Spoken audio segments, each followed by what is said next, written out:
Men imkonim boricha yaxshi bo'lishga harakat qilardim. Ammo Mayamida sizni yo'ldan uradiganlar ko'p.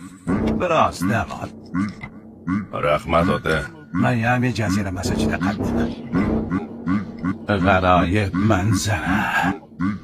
Iso Masih, hay, darbadarlar yonimga keling. Sizlarga taskin beraman degan. Senga taskin berishim mumkin. Mushaklarni qarang. Nega mushaklarim haqida gapirdi? Alaysan oshna.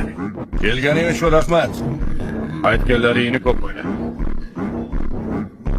Ahvolim chatoq. Xonim qaynab ketdi, o'ldirib qo'yishimga oz qoldi. Tashvishlanma bu. Ishimizdan hech kim asiyat chekmang. Jismoniy tomondanmi? Xavotir olma, oddiy odam o'g'irlaymiz va ko'ndiramiz. Hammasi oson. Uni olamiz, oyoq qo'lini bog'laymiz, bir nechta hujjatlarga imzo chekishga majburlaymiz. Keyin esa uxlatib qo'yamiz va ko'chaga tashlab ketamiz. Nima bo'lganini tushunmay ham qoladi.